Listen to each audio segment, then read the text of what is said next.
Preventing fraud increases profitability, and that is one of the most underestimated results in a mindset of the C-level. Are you curious how to improve your profitability by preventing fraud and fostering a culture of integrity? Great to have you here.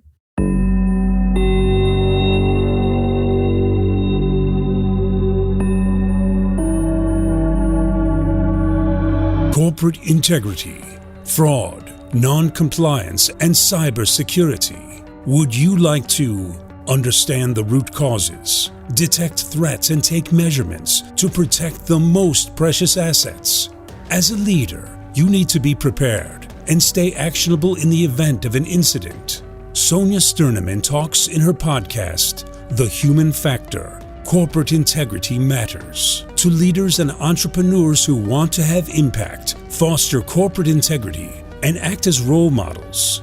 As an international expert for corporate governance and integrity, entrepreneur, and independent board member, she knows the challenges. Let her inspire you.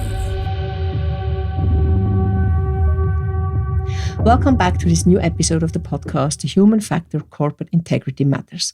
You might be a board member, an investigator, an auditor, external or internal, a corporate integrity leader, or on your way there. What we all have in common, we strive for leadership with integrity. I'm your mentor and sparring partner when it comes to corporate integrity with impact. Founder of Corporate Integrity Concepts with the different formats for corporate integrity leadership. And the vision to protect and secure assets, reputation, and actionability.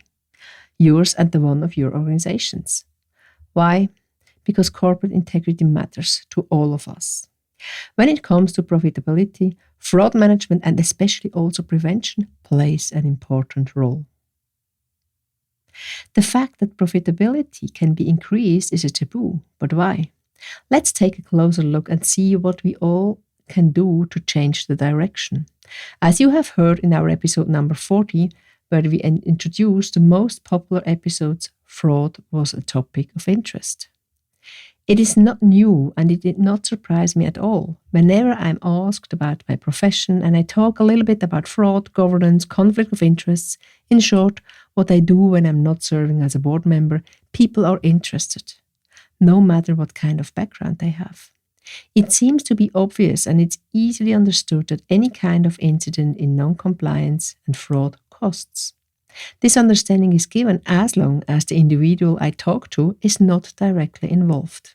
When it comes to less tangible questions of how to manage and prevent such incidents, the understanding is fading out. It is reflected in several studies, also in the report to the nation of the ACFE. 5% of the yearly margin is spent to fraud. Should we spend, and please be aware that I'm not talking about an investment, this portion of our margin, or should we better save it? The discussion in our community when it comes to the question what the right investment is to protect against fraud and incidents are endless, and there is no right or wrong. But I have experienced when it comes to the approaches chosen by the responsible leaders. Therefore, I will give you some steps which could also support you and your team.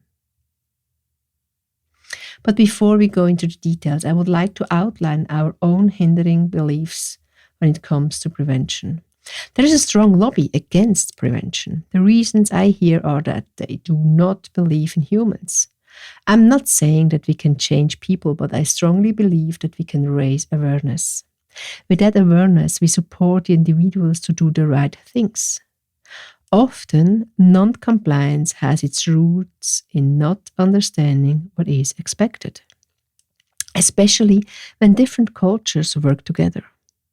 So please do not get me wrong. I'm not talking about the fraudsters intentionally harming an organization. But there are a lot of people not yet trained when it comes to compliance, fraud prevention, and especially also speaking up when misbehavior is recognized. Allowing the perspective of using prevention and the culture of integrity as profit booster generates a shift in mindset. Increasing profit by doing the right thing is an approach I like to teach in our workshops and coaching, because it always resonates and people learn a lot just changing their own perspectives. The mindset is crucial when it comes to the culture of integrity and roots in the DNA of an organization. Without the support of the board of directors at the C-level, it will not happen. Prevention would always be seen as cost only and never as an investment, protection shield, or a booster. Just by coincidence, a few days before I recorded this show, a client wrote me an email reflecting on the last year, and he wrote, "I would never have believed how many questions and feedbacks we receive back from our employees on our new code of conduct." Now you can say, "Oh no, I don't want to get any details nor questions," but it was the first time that the employees took notice. Before they just signed and forgot it. Do you think this company is better protected against non-compliance? For sure. Do you also think the implementation costs were 5% of the yearly margin or above? Of course not. For this mentioned client, it was just a start, and it also took months, if not years, to get there. In an industry where fraud patterns and non-compliance are very prominent guests on the expense side of the financial statements. But now let's have a look what we could do to protect ourselves and increase our profitability. I will introduce a few practical approaches on a reasonable investment level. Don't kill your organization with prevention. There are still people out in the field who over-engineer a good intention. Start small, learn, improve, and get better. The world around your organization is also transforming in a pace we never had before. And the more adaptable you are, the faster you can react to it and implement the new requirements and learnings accordingly. So the pillar number 1 I would like to introduce is establishing and implementing strong, understandable, and practical internal policies. Employees need clear, well-written, practical, and understandable guidelines to teach them which behaviors are and which are not acceptable. 2 good places to start are your code of integrity, often also called code of ethics, and your code of conduct. Some organizations want to have these policies separated, others have just one consolidated one. Both approaches are absolutely fine as long as they are strong, understandable, and practical. The code of integrity should outline your organization's ethical standards and values. In this document, guide employees through common ethical dilemmas they could encounter at work and how to apply your ethical standards when deciding about how to deal with it. The code of conduct guides the employees on how to behave in the workplace.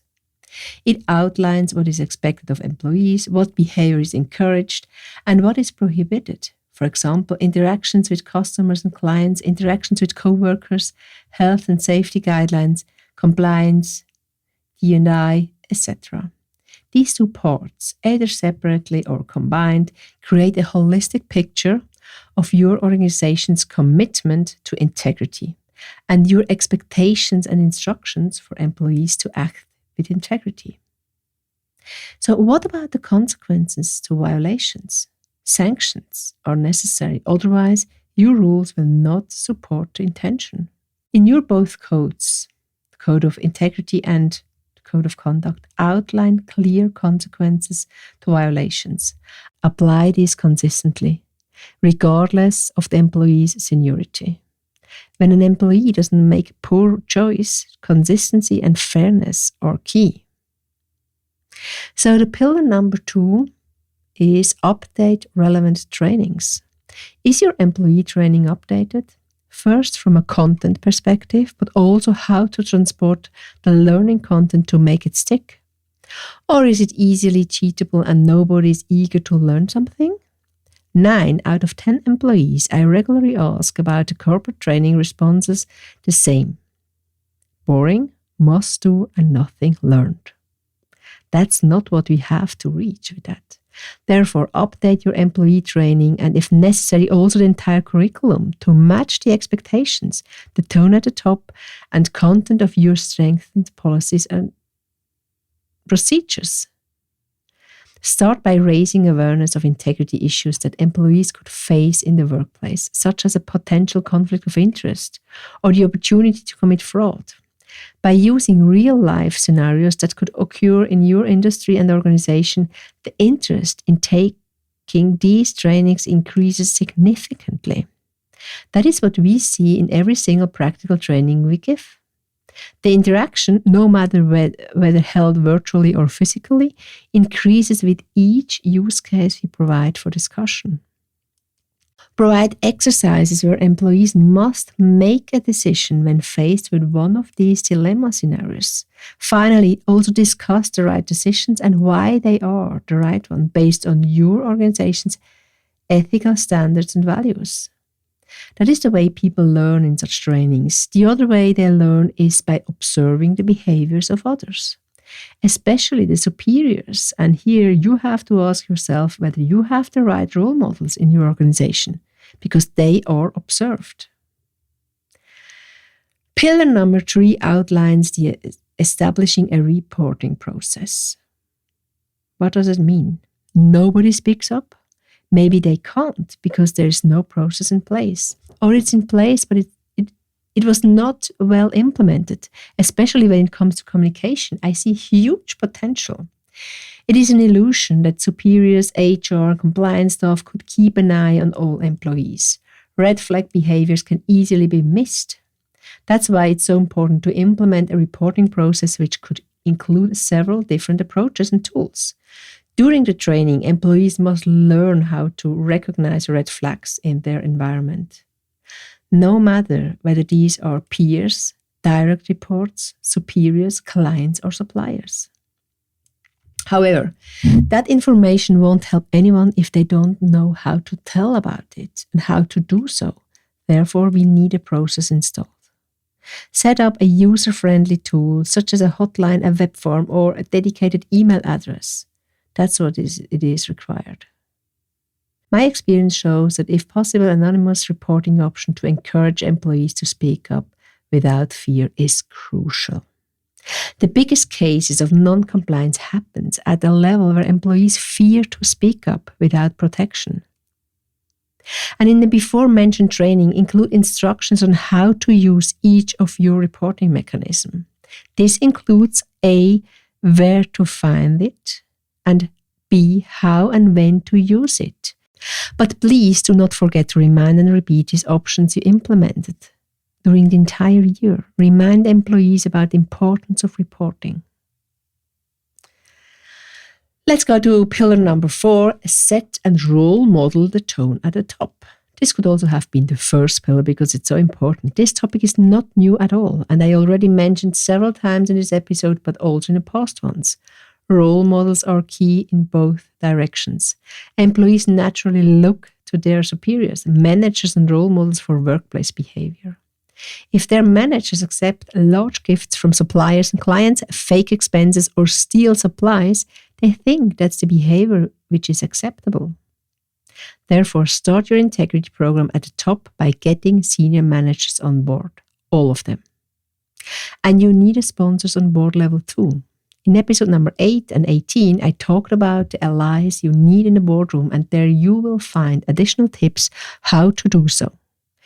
They should walk the talk when it comes to following your organization's integrity standards. This means making ethical decisions and communicating openly, as well as getting involved with training, committees, or other parts of your integrity program. It is a fact that when employees see that the board of directors and the C-level takes corporate integrity and ethical behavior seriously in both theory and practice, they will be more likely to make decisions with integrity too. Pillar number 5. Check what you hire. Also not a new topic and discussed in episode number 30. One professional way to prevent fraud and misconduct is to screen out candidates during the hiring process. Who wants to destroy a good culture of integrity by a bad hire? A professional background check needs to be run on all candidates. That's important. Check and challenge their references and validate their past work experience as well as the diplomas. There are so many fake diplomas in circulation these days. If they have a criminal record or a history of misconduct in a previous position, they might bring more trouble than value to your company. Spend enough time in investigating the cultural fit when choosing a candidate. In other words, does the person's personality and working style fit the culture we have with our team members and your overall culture of integrity? If not, they could bring negativity and conflicts, which could lead to issues from loss of productivity to lawsuits. These few extra steps could keep problems, and especially problems with employees, out of your organization and prevent lawsuits, fines, and reputational damage. The costs occurring out of these risks are huge and damage your margin immediately when problems start. Our last pillar number 6, tells us be consistent, transparent, and fair. Even with a well-established integrity program, you are bound to encounter a few incidents. When an employee does make a poor choice, transparency, consistency, and fairness are key. Transparency does not mean that everybody needs to know everything, not at all, but you must be shown that misconduct is not tolerated, no matter at which level. With that approach, you promote integrity and protect your organization in the following 3 ways. First, the policy breaker won't be unfairly punished or given leeway based on their position, so they know what to expect because of their actions. Number 2, other employees will see that your organization is procedurally fair, leading to higher trust, loyalty, and ethical behavior of their own. And number 3, your organization will prevent wrongful termination and discrimination lawsuits by having a written set of behaviors and their consequences. My personal conclusion is that with these 6 practicable pillars, you will be able to boost your profit. Especially with the first 4 pillars or first 5 pillars, you have tools and approaches at hand to prevent your organization from misconduct. Number 6 rather demonstrates how to react when fraud and non-compliance happen and how to avoid further losses and costs in the reaction to that. The last pillar also demonstrates how to raise the awareness of even more being consistent, transparent, and fair. Employees want to see you react and will learn from that. They will even learn more from your reaction to misconduct than from what you have written in your policies. Your take to the office or take-home assignment is very straightforward by reflecting which of these 6 pillars need revision. And by when are you doing that to boost your profit in 2022? This was the episode number 42 of the Human Factor Corporate Integrity Matters. You're following the motto, corporate integrity secures and empowers individuals and organizations. Thank you for listening. My name is Sonja Stirnimann. I'm your host. Stay curious, actionable, and a role model. Take care and goodbye. Would you like to learn more, meet peers, and getting qualified? So visit the website Corporate Integrity Concepts or Corporate Integrity Academy. Or do you think this podcast could be interesting for someone you know? Sharing is caring, and we are always happy to welcome your peers to our community. And if you like this episode, subscribe and don't miss any of the future ones. The show notes are, of course, enriched with relevant information, and your connection via any of the social media channels is highly appreciated and will be answered. Promised. And please do not forget, topics of your interest or interview partners are highly welcome. Just send me a note on any of the channels you know.